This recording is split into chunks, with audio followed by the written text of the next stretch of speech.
setback. No, this is totally day by day. How's Wicks looked last couple of days, and is he ready to get back, you think? Hopefully. I think he had a decent day or a good day yesterday, although he was limited. So we'll see how he's feeling out there today and then make a decision.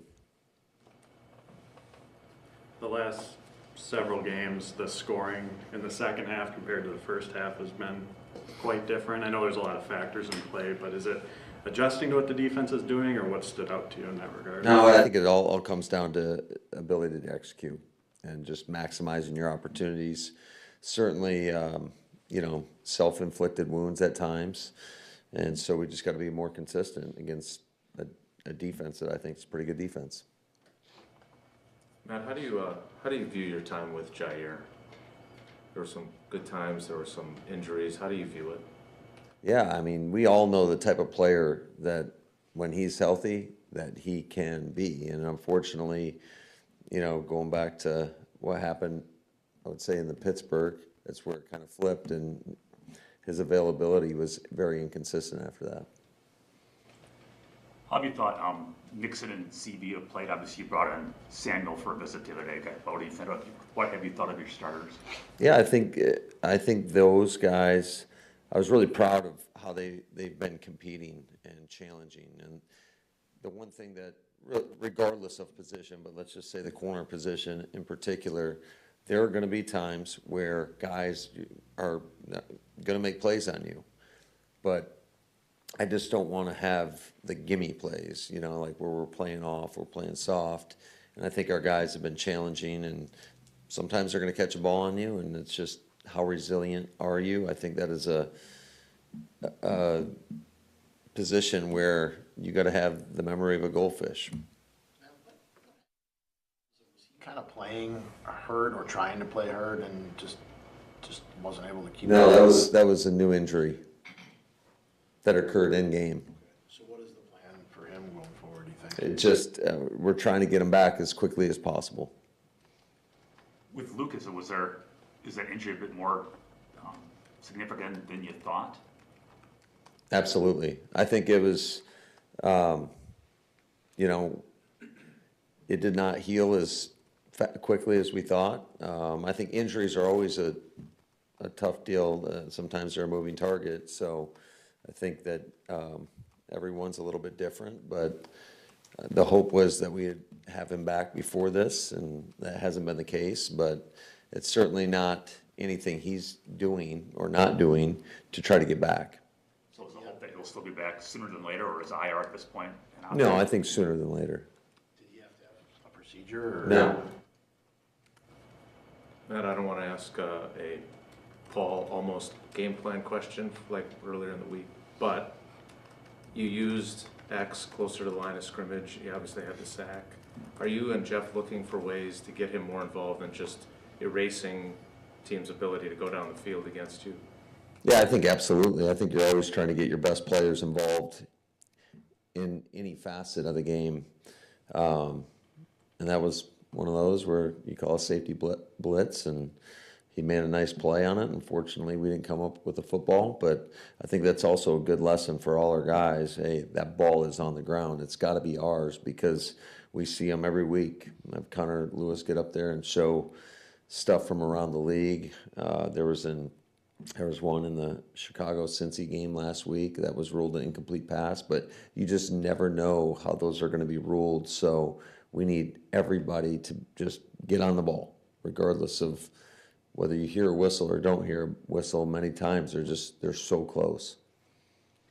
You mentioned the challenging of the cornerbacks a minute ago. Is that a byproduct of having the pass rush where they can do that, I'm assuming? Well, I think that definitely gives you maybe a little bit more courage to trigger and sit on some things. But, you also got to play situations too. So there's other variables that play into that. You said last week your opinion on trap games.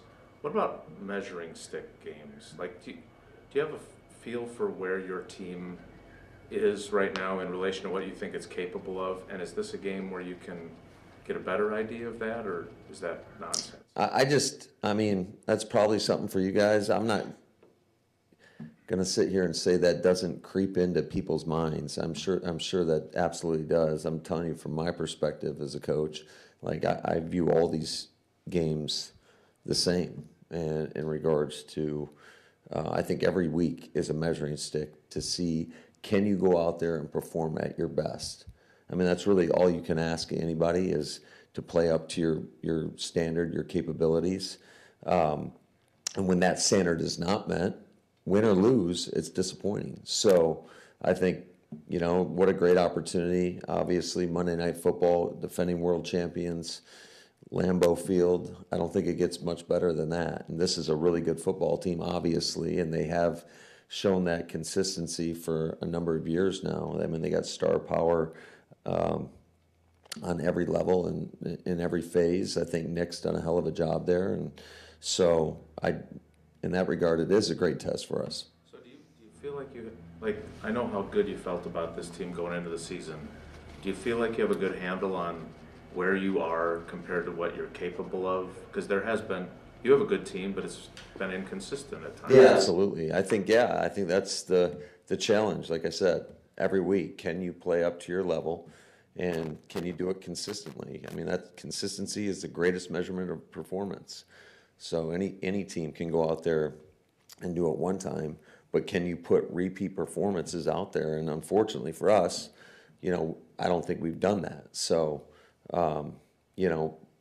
the other thing that I don't think we've done a great job of is just playing a complete game in all three phases. There's been moments of really good stuff, and then there's been moments of really bad stuff. So I think it's, like I said, there's a really good football team in all three phases.